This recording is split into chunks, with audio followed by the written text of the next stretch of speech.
This is the Kinetic Concepts podcast.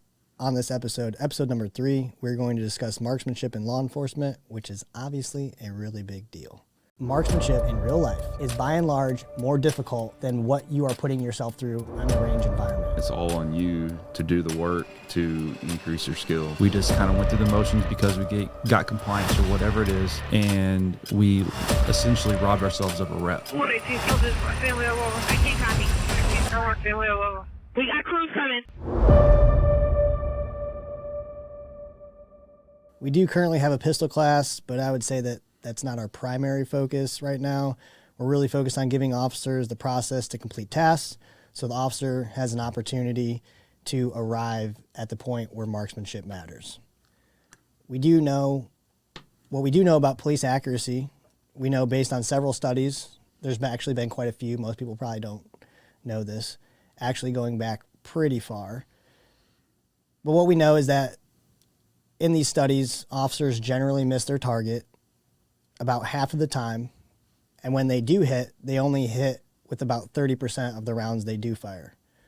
Of the most recent study on police marksmanship accuracy was a study of the Dallas Police Department. That study was from 2003 to 2017.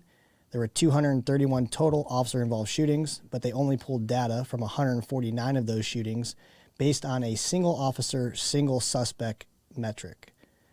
During those 149 officer-involved shootings, officers fired 354 rounds. 50% of the time, officers hit the suspect with at least one round. Half of the time, they were entirely inaccurate, with one officer firing 23 misses. 35% of the officers' rounds hit their target, and most of the officers that had perfect marksmanship only fired one round. So what that means is that although the quality of marksmanship training and frequency has increased over the years, the officer's ability to hit what they're actually intending to on the street has not. The journey to become the best marksman you can is a personal one, and no one is really holding you accountable to that.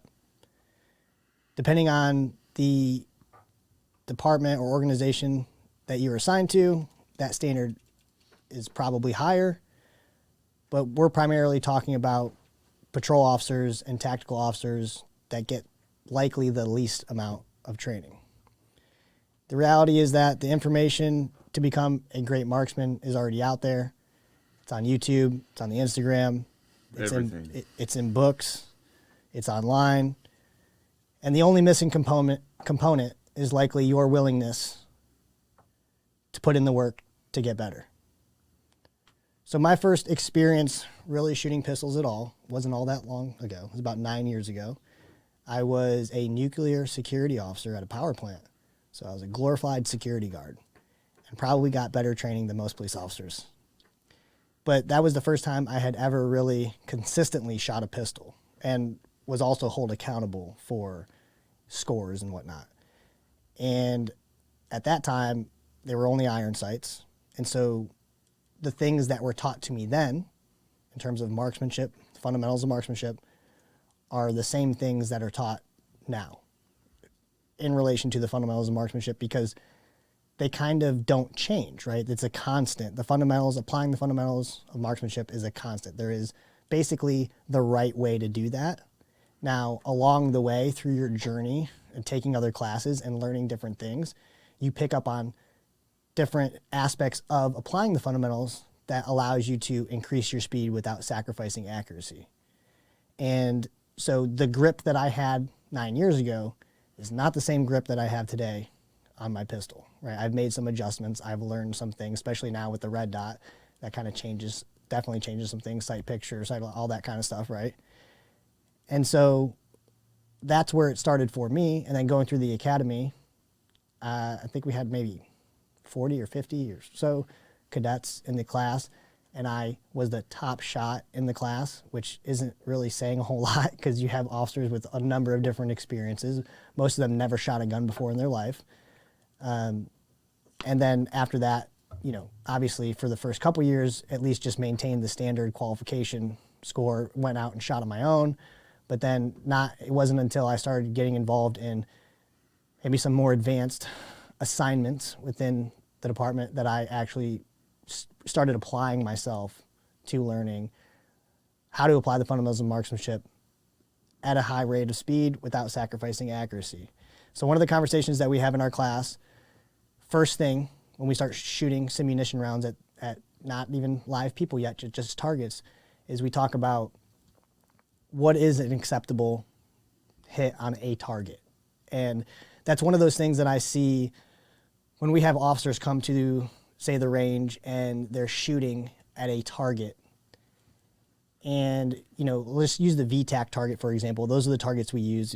We like those targets. And what we like about those targets is the, you know, clearly identifiable upper A zone that, you know, holds, you know, the vital organs collectively, the lungs, the heart. And what we see sometimes with officers on the range is they're consistently not really hitting there, right? Maybe they're still even getting A zone hits, right? Because the A zone actually goes from, I think it's like the top of the clavicle to the belly button, maybe, is technically the A zone. It's about, I don't know, 10 inches wide maybe or something like that, the A zone. Or maybe it's 6. Is it 6? I think it's 6. Maybe 6 inches. So, and we're talking about consistently missing at distances where we should be still putting these rounds for sure in the upper A zone, say 10 yards, 15 yards, under really no stress, right?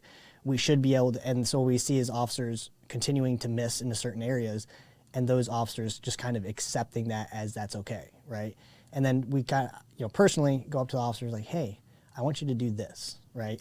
Literally just tell them what you want to see, and they just start doing it, right? And then we have the conversation there about why are you accepting anything other than this right here? So start holding yourself to these standards.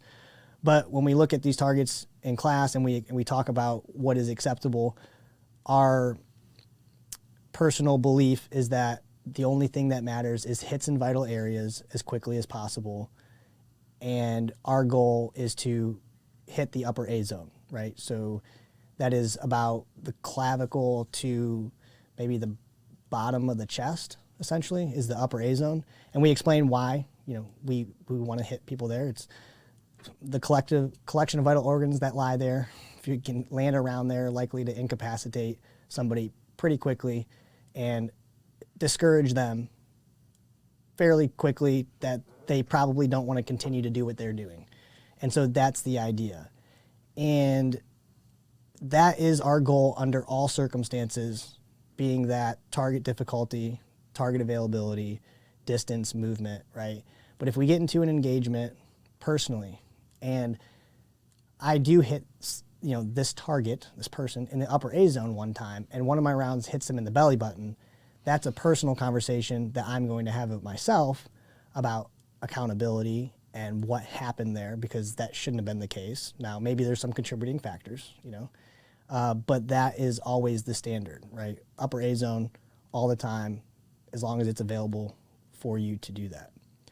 So after we have that conversation, and we have that conversation up front, because if we don't, what we see is officers just accepting less from the very beginning.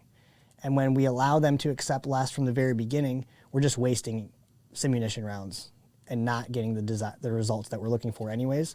And so we've decided, let's have that conversation first. And when we have that conversation first, what do we see?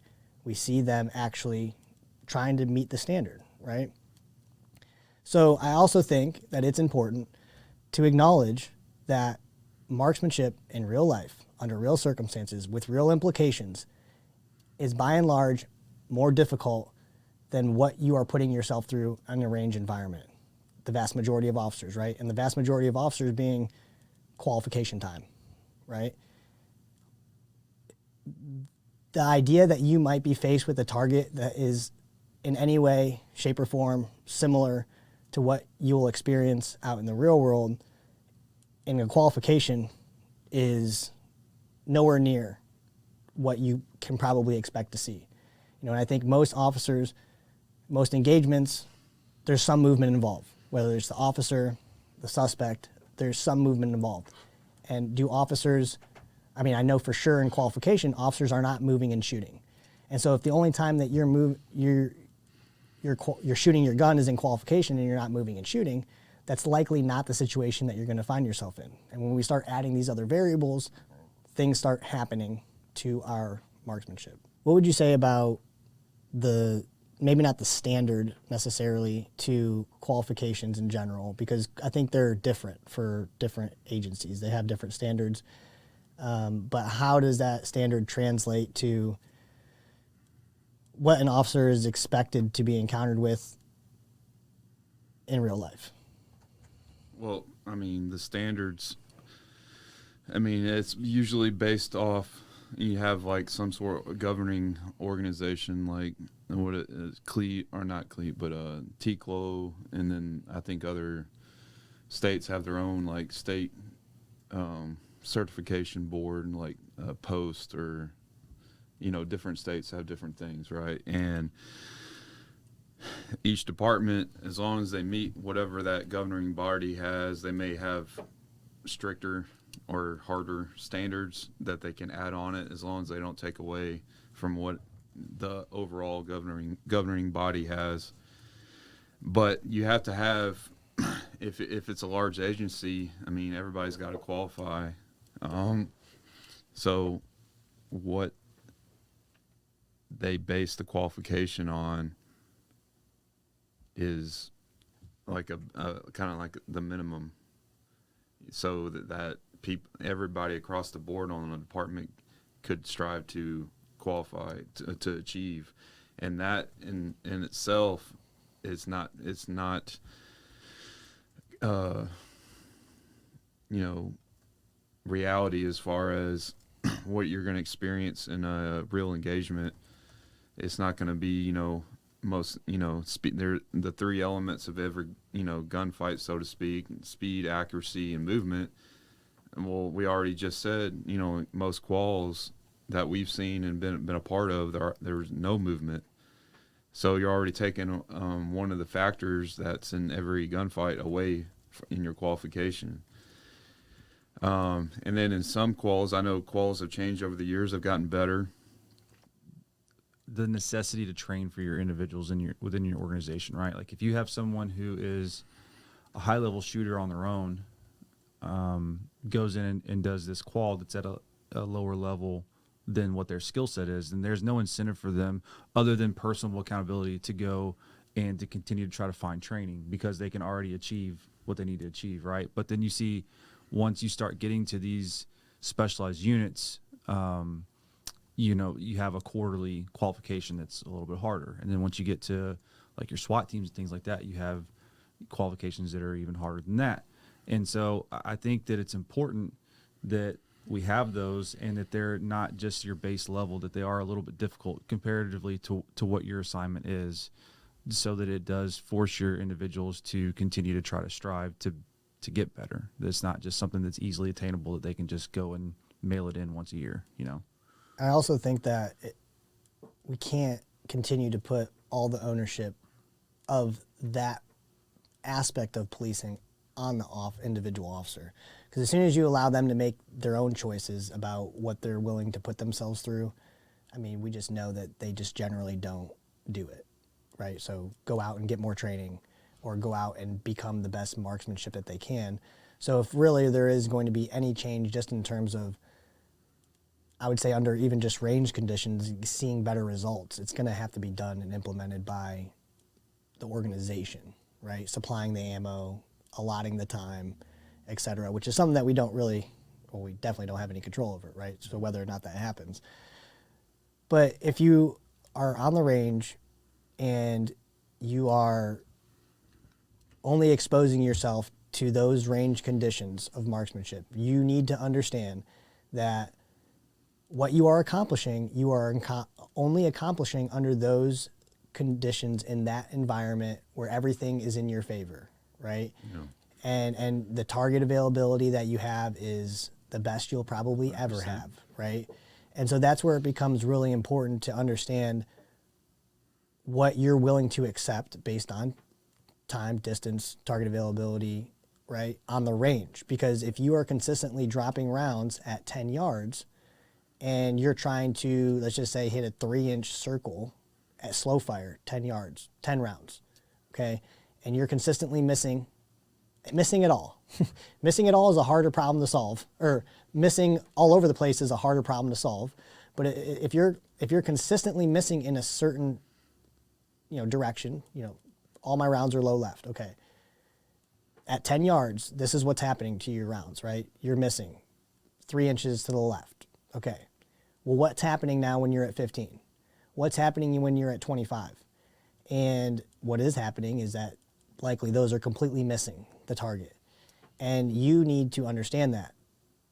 Now, if nothing else, if you can't put in the time and the effort to figure it out, to get better, to make it work, then again, at least you have the information to know maybe you shouldn't shoot that fast from this far away at this, in this real life situation, because those rounds are gonna maybe go not where you expect them to go, right? And what is your experience with your marksmanship, like where it started, how you came through it, what you've learned, things you picked up on, all that? As far as pistol, pistol, yeah, let's go with pistol. Well, in my time in the military, I mean, I was in a position where a pistol was issued to me. I was a sniper, and in the Army, we have a term called MTO. Basically, it's like a standardization of what equipment and weapons are issued to certain positions and whatnot. And I had a pistol issued to me, but as far as like training goes and what I didn't get any. I had some blocks of instruction on pistol in the military, but it was very small. I didn't really get really into the pistol work until joining up with a police department, and that started at the academy. And then from there, that was the base of my pistol marksmanship. It started at the academy, and what they taught back then, from what I remember, it was more accuracy focused, slow fire, not a lot of the time aspect wasn't of any urgency or any difficulty. But then as my time on the department increased, and being in situations, obviously, you learn that, time is, speed, time is one of the main factors. And so, a lot of my development in pistol marksmanship and gun handling stemmed from failure. On the range or whatnot, I was like, hey, I'm not meeting the standards. I'm not doing what I need to do. I wasn't failing any quals or anything, but I wasn't rising to the occasion that I needed to be in, that I held for myself. So I looked elsewhere, and it's all out there. And I basically, in the last 5 years, I've developed a great deal of skill just by I've taken a few classes, but a lot of the information is out there on the YouTube, on the internet, and all that good stuff. And what really the game changer for me a long time ago was learning how to properly dry fire, and that increased my gun handling skills and marksmanship tremendously. Just dry firing on my own time consistently throughout the week, every week. That's where I've developed my skill, and actually looking at like guys that are in the practical world that are shooting in competitions for a livelihood. They're putting out all the information necessary out for free, and it's all on you to do the work to increase your skill. So, that's where I got all my, it's where I'm at now. I'm still on the journey. We're still all on the journey to increase that skill, but there's another aspect to it. In the military, it was zero, almost zero, very small. I used a pistol to go to the chow hall instead of carrying like a long rifle, but we didn't shoot. I didn't take it out on mission. leave my pistol in the chew or whatever and carry another rifle and have my long gun on my back. Get to the police department, that's your primary, as a patrol officer, that's your primary weapon for most cases is your pistol. Now when you get on specialized units, your rifle is more of your primary weapon than your pistol. But as a patrol officer, your pistol is your primary weapon for most cases. Yeah. What about your experience with pistols? Pistols. So my grandfather was in law enforcement growing up. So I mean, as a kid, we had some property out in the country that we would go and shoot, and I mean, just very basic. It was never really anything that was intensive. It was basically just sight alignment, and then trying to manipulate the trigger as smooth as possible, which I wouldn't say was specific to pistols for me. It was more so like deer hunting and stuff like that. But you use some pistols just kind of out messing around. And then I purchased a handgun when I was in college, and did a little bit of, I mean, wouldn't necessarily say it was training, but I would go to the range and shoot and try to figure out, what I was doing. And then you go to the police department and then, realize that what I was doing was just like completely wrong. And it was kind of cool because, you shoot as a civilian and you're hitting the target. So you're like, oh yeah, like I'm a good shot. And then you go to the police department and you start to actually kind of hone in on what actually needs to be done to be proficient and to repeat it over and over again, and just seeing like how your groups tighten up once you kind of get it is pretty cool. But that was really like, I had very minimal exposure to handguns until I joined the police department. And then just like Jake said, Jake kind of went down a rabbit hole of his own personal accord, as far as going through all the information. And I was fortunate enough that I was his partner, so he kind of would give me the nuggets of wisdom that he, found through his journey, to help kind of increase my own proficiency. So I kind of piggybacked off of him a little bit. Did you say that your grandpa taught you the fundamentals of pistol marksmanship? Is that accurate? I would say, yeah. And my dad too. My dad was in the military. So just both of them just kind of, but like I remember distinctively as like a 6-year-old, I had like a Red Ryder BB gun and I was out in the backyard and learning how to sight alignment, sight picture, and to squeeze a trigger. And then that's just kind of like over time, your grip changes and things like that, but just the basics. Yeah. And so I think that, the credit should go to whoever taught you the fundamentals of marksmanship, right? So for you, it was your dad and it was your grandpa. I'd say for me, it was some security guards. Okay. And then after that, though, like I already said, it's building on what you already know, right? And essentially, if you get into it and it's something that you're doing, you kind of become self-taught, right? And so you could go to classes and you could pick things up from certain people. And it wasn't even all that long ago that I learned something about my grip that I started implementing, right? So that was maybe 6-7 months ago. But even though somebody is, hey, try this, or you see it online, or you go to a class and you learn something, whether or not you apply the things that you've learned to that skill is entirely up to you, right? And that becomes your personal goal at applying the fundamentals of marksmanship.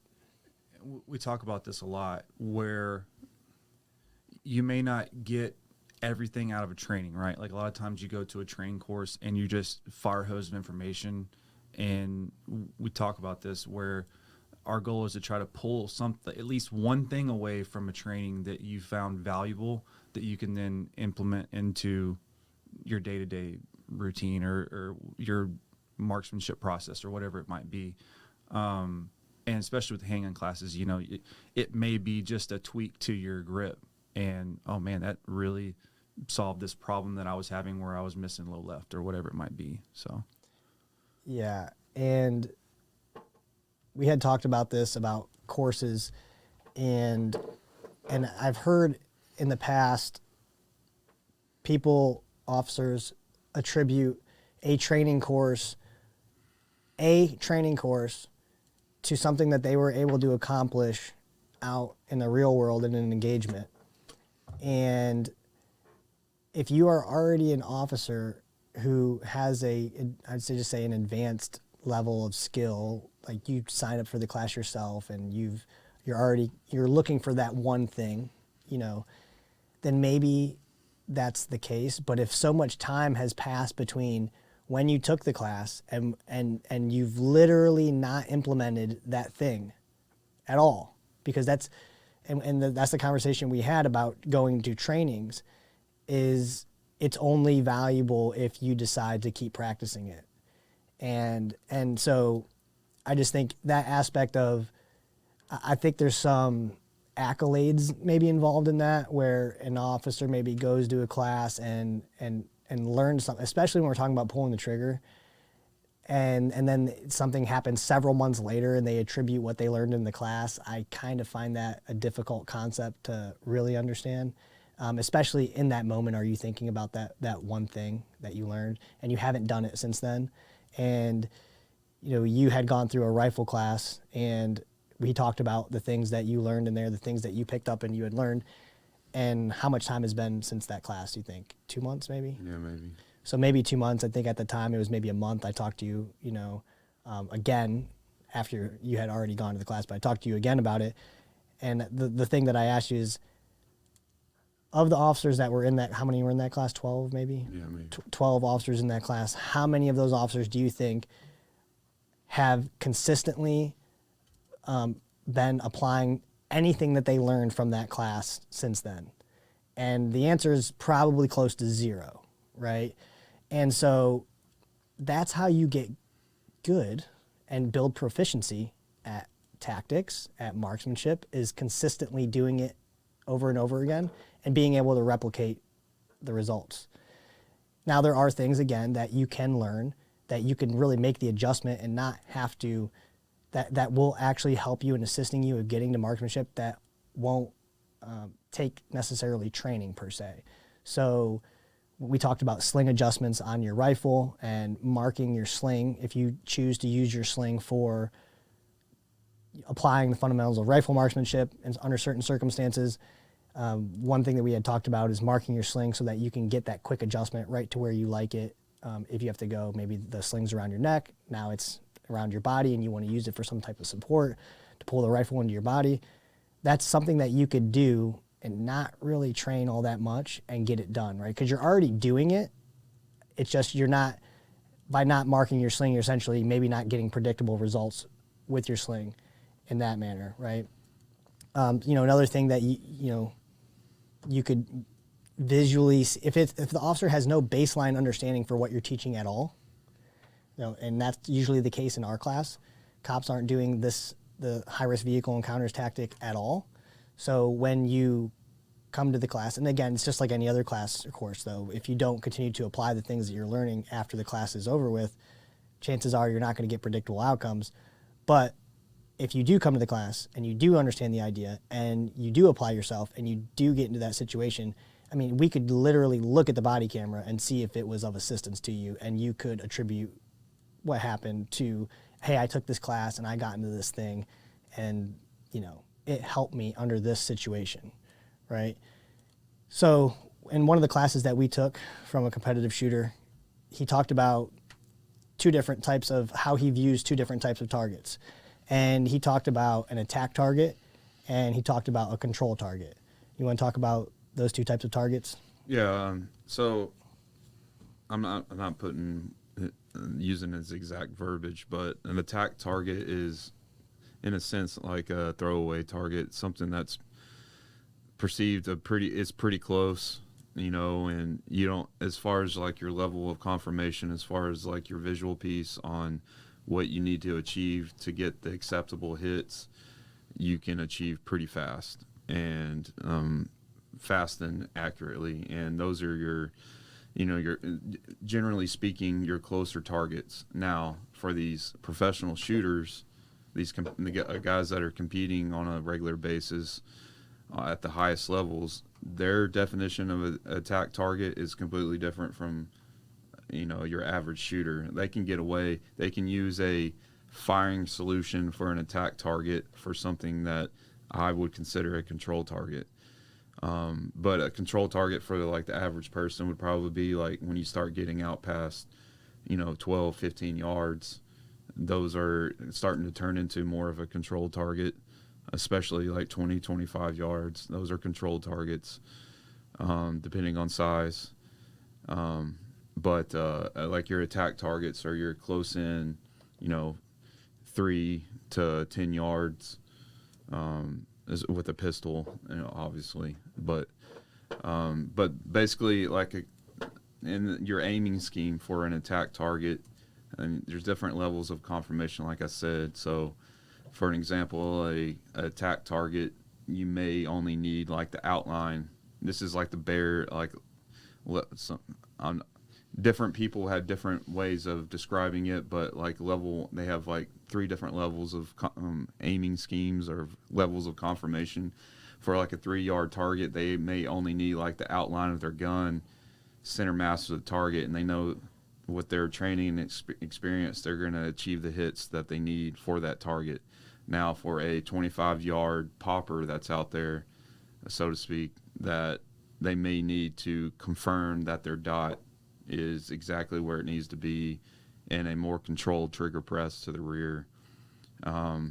So that's the basics, the difference between an attack and control.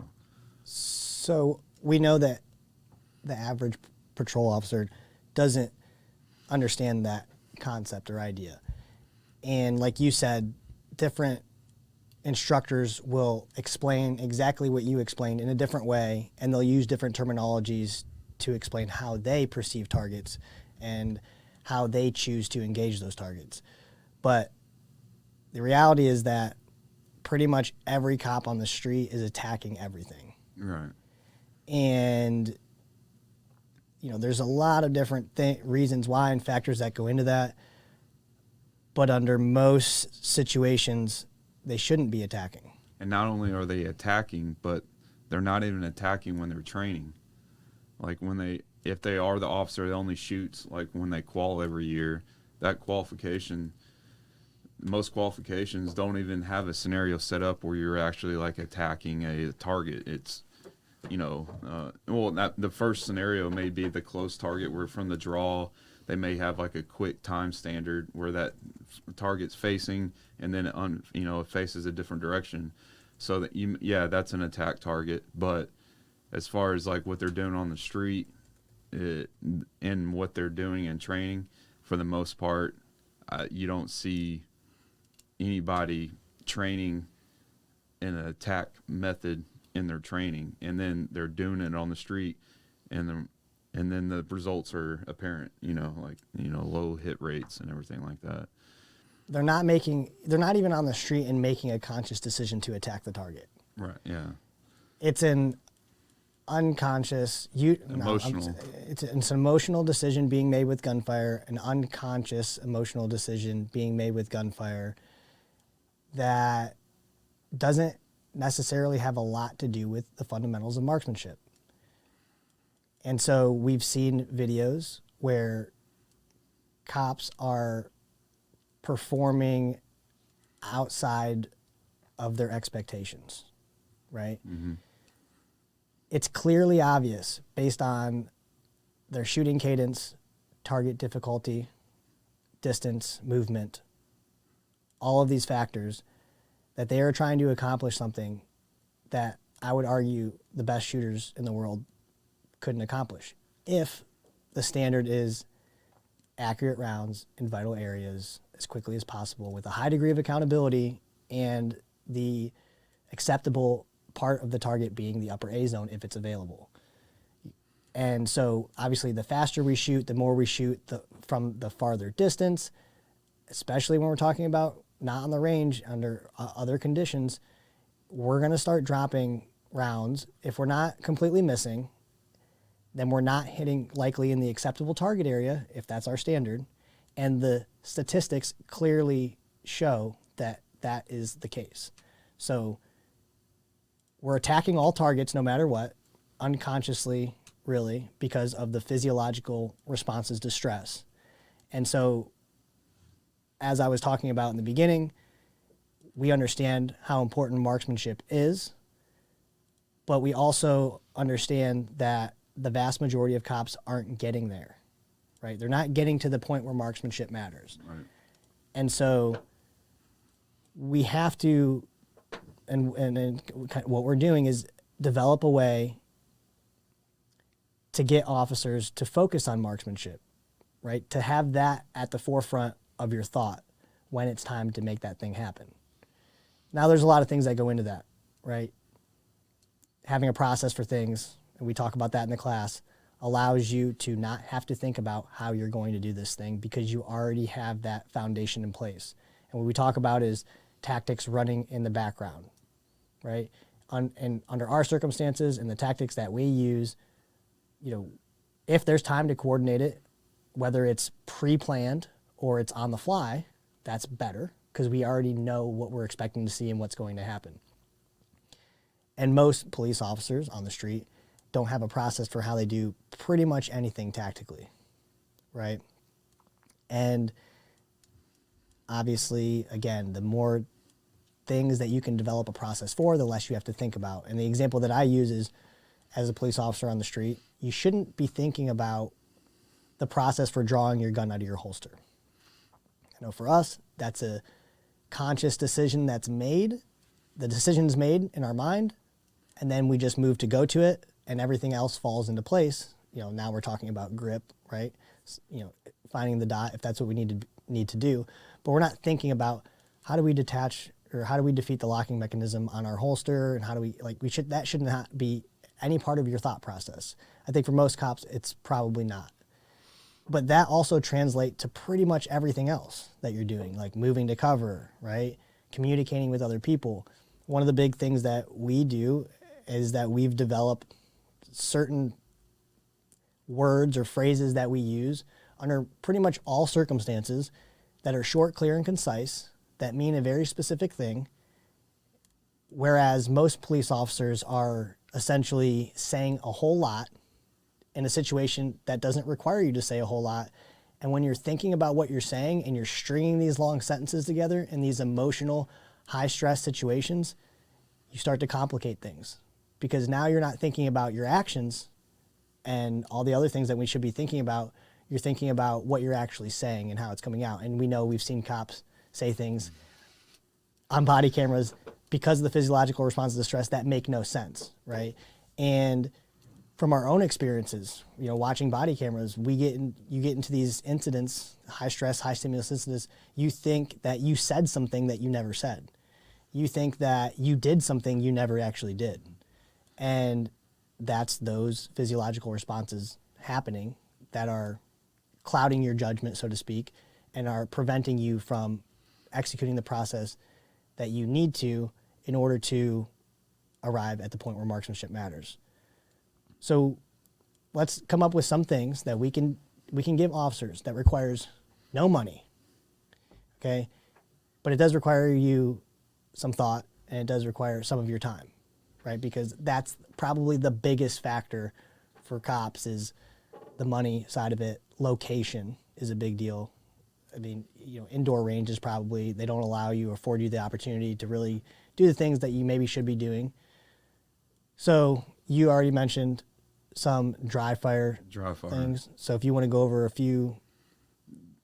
I mean, that's in my opinion, probably the easiest and biggest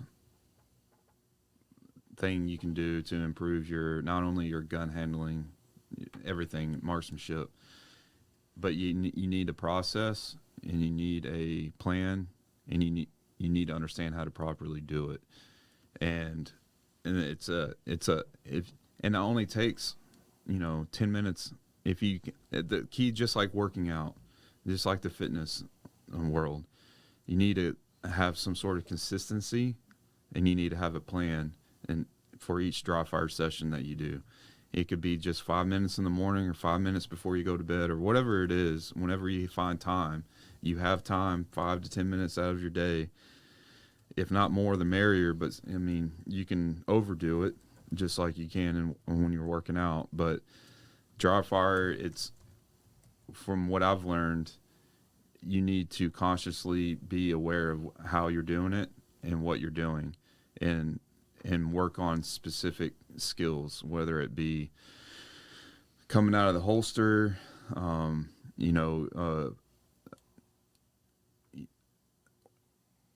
having a proper grip, working the trigger, and there are different methods and skills that you can do in dry fire. So for me, the biggest thing that I've learned is, like, the problem I had with my dry fire program was not necessarily holding the weapon like consciously, like how I would if I knew I had a live round in the chamber and we're about to fire it. So your grip, like, you can get complacent and just hold the weapon and point it at like a spot, like a light switch on the wall or whatever.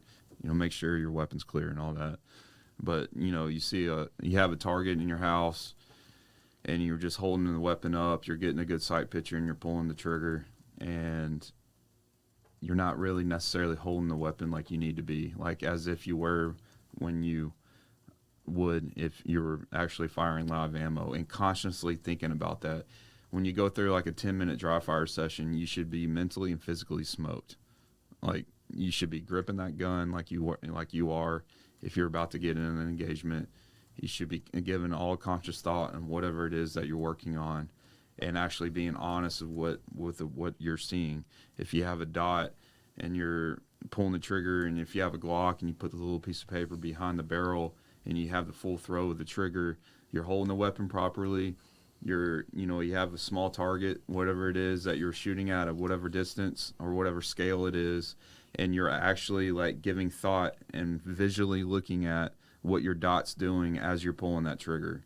And is going to give you a lot of feedback and hold yourself to accountability. That's the biggest thing that I've learned in my dry fire program, is actually like consciously like giving thought to what my grip is, to what the dot is doing, or my front sight's doing. And then just doing that like 5 minutes a day or 10 minutes a day. And then as you get more obsessed with it or make it more of a priority, you can increase that and build on it using a shot timer. That's a big one in your dry fire program. Not only dry fire, but when you're out on the range on your own program, like shooting live ammo, is having a timer, having some sort of accountability, what your speed, what your time looks like, your splits, and coming out of the holster to a perfect sight picture, what time, like how fast can you do that in consistently on demand, and then pressing yourself and to failure, and then backing it up to where you're back at whatever your controlled speed is, and then constantly like working on that speed aspect. But yeah, I can go further, but I won't. So there's this statistic that I heard that if you spend 18 minutes a day doing any skill for a whole year, you will be better than 95% of the population in that skill set that spend less time than that. It's not a lot of time, 18 minutes. Maybe do an hour one day, and that's 2 days, 3 days, whatever that is. Consistency, but make it work for you too, right? Yeah. We're not telling you absolutely have to do it 10 minutes, 18 minutes a day. If you can't do it that day or whatever, then push yourself for an hour, right? How often are patrol officers conducting felony stops? For us, it's pretty frequent. And something that we noticed ourselves, because we were at the time when we were all working together, we were doing a lot. Like, I would say, 3 to 4 a week probably. And something that we noticed after we would come back and kind of hot wash everything is like, okay, well, we're going through this rep. We're filling out a form. Literally, it says we're pointing our weapon at someone. But did we ever actually find our sights? No, we didn't. We just kind of went through the motions because we got compliance or whatever it is, and we essentially robbed ourselves of a real world rep, where you are actually in this moment, you're feeling these responses to stress because you're in a real world scenario and you had the chance to get a rep and find your dot on a suspect that you're justifiably able to point your gun at. Already and that you are literally filling out form and documentation saying that you're doing this, but you're not actually getting the rep. And so it's something that we talked about amongst ourselves. And so it's a very simple thing, but just doing it. And you're in the moment. Okay, guys, X in the vehicle. Okay, I'm up. I got my dot on him. Okay. And then, okay, he's compliant. I might come down, come back up, come down, come back up, just to work on getting that sight picture like you would need to if you're going to get into an engagement. And we talked about that's the habituation process of it is, okay, all these factors are present and I'm going through the motions and going through the process of what actually needs to be done. So whenever it actually has to happen, I've already gotten all these reps at it. And I think that that's an important conversation that we have in both of our classes, because what we require is honesty from the officers, because we can't build real information on real results if you're just not being honest about what you did and what you saw. And that's another issue in all and of itself entirely in law enforcement, not being honest with yourself, perpetuating that you completed something that was unrealistic for you to do anyways. But I would just say this: if you're an officer and you are documenting whatever documentation that is required of you, or that you had pointed your firearm at this person, think about the most recent incidents that you were in where this was the case: felony stop, wanted fugitive, foot pursuit, whatever, and ask yourself if you did that. And I would almost guarantee you the answer is no. And I know that because we did it for several years, and I caught myself, and I thought, well, this doesn't, I kind of just made the connection myself and said, this doesn't really make a lot of sense. Why would I waste this opportunity that I have? And not just that process, but that is something that you can do also on your own that requires you no money, no time. You're already there. You're already doing it, right? Get that rep in. And then also what the whole goal of that, though, is you might be doing that on a felony stop where the car is pulled over, the guy is wanted for a felony. And so what is the physiological response to stress in that situation? How elevated are you? Is there really adrenaline? I would say no, it's pretty low to none in those situations. And so what you're going to do is you're going to go out there and if you decide that this is something that you want to do, you're going to forget. You're going to go through 2 or 3 incidents, maybe the first one, and then you're going to go, oh yeah, right? And so you're going to start thinking about it sooner, but not right away, right? So you're going to stop a person.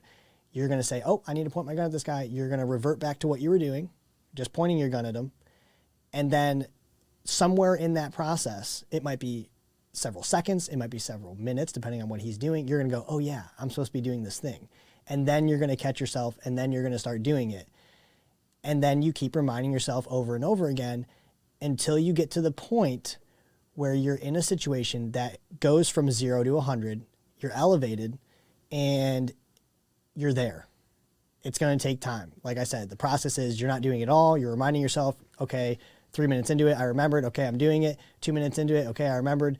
30 seconds, oh, I remembered, until you get to the point where the guy's running, he has a gun, and then you're right there. And then that's just one piece of the puzzle that if you can continuously do that and apply that, the chances of you actually getting to the point where marksmanship matters is going to be greater, right? And so because of these 50% completely missing, 30 to 35% of the time, or 30 to 35% of our rounds are actually even hitting the person at all, that is more so to do with the physiological responses to stress under most circumstances. And if we're pointing the gun and pulling the trigger as fast as we can, we're not necessarily, how can we factor in marksmanship, right?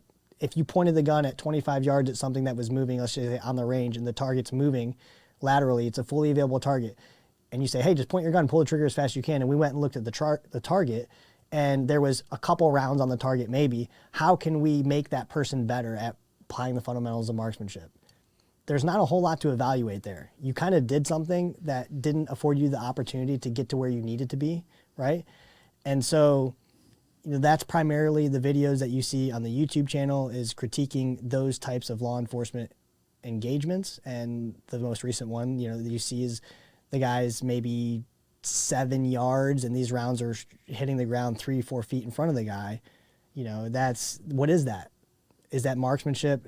I mean, you're pointing your gun and pulling the trigger. And actually a lot of those were one-handed, right? Which is a whole nother problem in and of itself. So that's why we are primarily focused on getting officers to the point where marksmanship matters, because we believe that if we can get you in these moments to actually find your sights, to find your dot, you are going to make decisions with gunfire based on what you see, right? That, to me, is a very realistic expectation. If the target is 20 yards away, he's running laterally and he's shooting at you, and we can get you to actually find your sights, I think that you are going to shoot at this target or this person with a higher degree of accountability, because you are going to see this thing happening, superimposed, however you want to put it, on the bad guy, and you're going to make decisions with gunfire that make sense to your sight alignment and your sight picture, which is not going to be pulling the trigger as fast as you can and going through 17 rounds as quickly as possible. So one of the things that I had mentioned was another issue, which is cops shooting one-handed a lot, okay? When we get cops on the range, and I do this too, okay, because I hate it, is, we actually just did this a couple days ago, and it was shooting at these 1-inch circles from 10 yards. And strong hand, good. As soon as I put that gun in my weak hand, it's shaking. And I'm like, oh man, and I was able to get them really close. It wasn't crazy, but that's not something that I'm strong at doing. So even in myself, as soon as that's what we're told we have to do, I'm like, crap. And so when we get officers on the range, strong hand, even one-handed, that's their same mentality and mindset is like, oh man, really? We got to do this? Shield work. Right? With the shield too. And so what cops do on the range is they're telling themselves and everybody else with their behavior, their attitude, like, this sucks, I don't want to have to do this. And then they do it, and maybe they're okay, right, or whatever. But then they get out onto the street and they just completely decide that that's what they want to dedicate to, is shooting one-handed. And, my belief is that you should only shoot with one hand on your pistol in acts of desperation, which is you are in such close proximity to a person, maybe you're using your other hand to disengage, or it's such close proximity that maybe you're making a contact shot or something, or one of your hands is incapacitated and you cannot literally grab the gun with two hands. And so what are some of the situations that you see cops shooting one-handed? What are they doing usually? Have their radio in their hand, or a mic, or they're just doing something in general with this other, like, I feel 80% of the videos that we watch where a guy is shooting one-handed, it's because he's on the radio in the other hand and something happens in front of him where his only reaction is to start dumping. And, I mean, you are the one that breaks down hits and stuff on these videos. Its hit rate is abysmal. And then so we're factoring in, not only are you not finding your sights, typically anyways two-handed under a high-stress situation, but now we're factoring in the fact that you have one hand on your pistol, which degrades your ability to apply marksmanship no matter what, right? And also mentally, you're probably not even thinking about what it is that you're doing. You're thinking about whatever the radio transmission is that you're putting out. Are you even consciously thinking about finding your sights as you're pulling the trigger? I think you're probably not. Yeah, and it's if I see a video and I don't know what's happened yet. I haven't watched it yet. I watch it from the beginning of where at least the body camera starts. And one of the videos I did recently in the Dallas, the very first thing the officer does when he cracks open his door, steps out one-handed, like gun sideways, left hand, and I immediately know that what I'm about to see is going to be unacceptable. I just know. And, that's a sign of things to come. And there's a lot of things that cops do in these videos that you could just pause it and be like, okay, this is what's going to happen, right? So they're on the radio, usually with one hand. Get a whisper mic. Understand when it makes sense for you to be on the radio and when it doesn't. a lot of times there's multiple officers there, right? So everybody you need to solve the problem is right there with you. There isn't necessarily a reason for you to get on the radio right now. We talked about in episode 2 about having a maturity and seeing the bigger picture and coming off the gun to be that person that can make those communications, right? And maybe the situation allows for it, maybe it doesn't, right? But there's a time and a place to use your radio. Get a whisper mic, get a lapel mic. I think LAPD, for whatever reason, has some, not policy, but I've heard it's a, what is it, like over time, like to develop a SOP? No, not SOP, tradition. They have a tradition, this is what I was told, that they don't use the handheld mics and the whisper mics, they use just the radio, right? So a lot of their shootings, the officer's on the radio with one hand, pointing a gun with the other hand. And we typically don't drop what's in our hand when it's time to engage, although we probably should, right? Another situation where cops have two things in their hand where it's unnecessary is a handheld light and a pistol, and they have a handheld light in one hand, they're pointing the pistol at the bad guy in the other hand. It's dark, they've decided to point their pistol at the person, and they have a weapon mounted light, okay? When I see that happening, usually one of two things is gonna happen. You're either gonna shoot one-handed, or you're gonna end up trying to grab your pistol with another light in your hand, and you're not gonna get the grip that you're hoping to get. A lot of times they end up shining the light at themselves, and so that's another situation. So your radio, figure out a way to streamline your radio, communicate, have the communication done. If it's truly an emergency, know where your emergency button is. I don't know how it works all over the country, but if we hit our emergency button, it's like 10 seconds, right? Yeah, just straight 10 broadcast seconds, or I'll whatever. just broadcast whatever's going on. So that's something that I ingrained in myself. I knew I had two emergency buttons, right? Lapel mic and on my radio. I knew where those buttons were and lived, and I didn't have to look. And so if I was finding myself in that confrontation and I needed to talk and concentrate, or at least just let it know, because the emergency button being hit is an indicator that you're having a problem, right? So you don't necessarily need to even say what's happening, right? I mean, they're going to hear things happening and they're going to say, hey, start sending units over this direction. And so that's an option for you, right? Hit your emergency button, get both hands on your pistol. If you're giving commands, you hit your emergency button, you're giving commands, get down, get down, get down. That's a real good indication. One, you have a problem, and two, you're trying to deal with the problem, so people are going to come to where you are as quickly as possible. Did you have anything you were going to add? As far as and also in those situations, like guys are running, there's a lot of movement, and I mean, you're not getting hit by the gunfire. Having that discipline, and it goes back to accountability. Like, you may not need, or you shouldn't even engage. Having that maturity and that discipline to know what you're actually capable of, and in the moment, you know, deciding to shoot or not to shoot.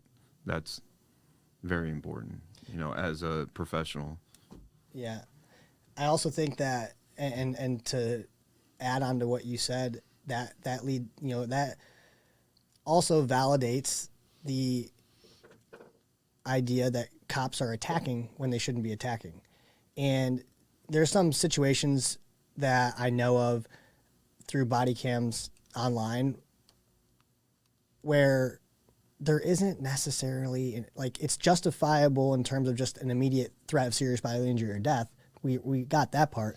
But what is happening literally right now at this very second when you're deciding to pull the trigger that is making you want to pull the trigger as fast as you're pulling it, right? And there were several videos that I did where the bad guy is running away with a gun, right? And I'm not talking about legal ideas here or justification. I'm talking about, why are you pulling the trigger as fast as you can at a moving target that's running away from you? He's facing the other direction, right?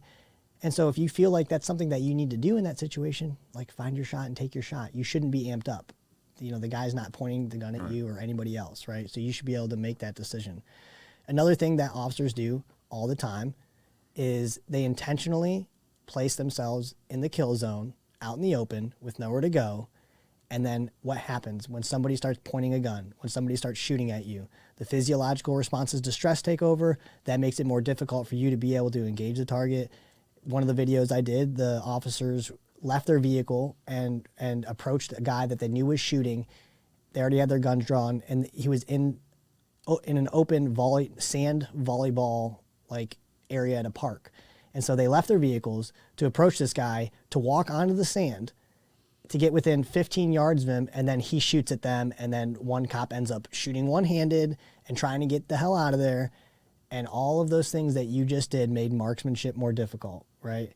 And the likelihood of you saying, oh, this guy's shooting at me, oh, this guy's pointing a gun at me, let me take a good stance and apply fundamentals of marksmanship, the likelihood of you doing that is extremely small, and it might not even make sense for you to do that. It might make more sense for you to get out of the way, right?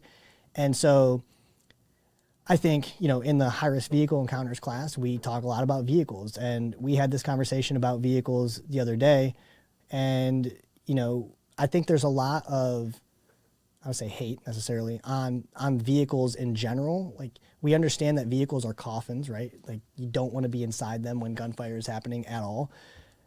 But I think they're also kind of viewed in some aspects as a hindrance, right? And they are a hindrance, right? It's a barrier between you and the guy, and if you need to go right now and you're still sitting down, that's a problem. We understand that. But, there's get out, get away, right, from your vehicle. But at the same time, that vehicle is one of the constants that you always have as an officer on the street. So I think it's really important for you to be able to understand, what you're able to accomplish in that vehicle, in and around that vehicle, and that may be the best choice for you, right? And that's kind of how we view that is, this is what we know right now, is that we have this available to us. So let's try to use it in the best way that we possibly can. And there's obviously different ways to go about doing that. But again, some of the things remain constant. We know that what I tell the students in different agencies and different vehicles have different ballistic protection, I believe. I don't even know what that is. And that I don't even know if the officer in the vehicle knows whether he has it or not, right? And so what we do is a lot of unmarked vehicle type stuff where we know we don't have that opportunity. And for me, I like to try to remain in as many constants as possible all the time. That way, I don't have to change up my decision-making process, right? And so that's one of those things that I do is I use my vehicle in the same way every single time when I'm dealing with the bad guy, which is put as much of the vehicle between me and the bad guy as possible, regardless of the type of vehicle that I'm in. Now, I'm not talking about armored vehicles that are fully capable of, accepting whatever's about to happen. But patrol vehicles, unmarked vehicles, we don't teach you to stand at the pillar, behind your vehicle door, because we don't know what kind of protection that is. And like I said, you probably don't know either. And so that's just one of those things. The vehicle is one of those things that is a constant, regardless of how you view the vehicle. And so that's why it's important for you to know all the little intricate details about being able to not just survive an encounter from your vehicle, but win one. I would also say this. So we have dry fire, right? Doesn't cost you anything. You can go on YouTube, you can find out all the information you need to know.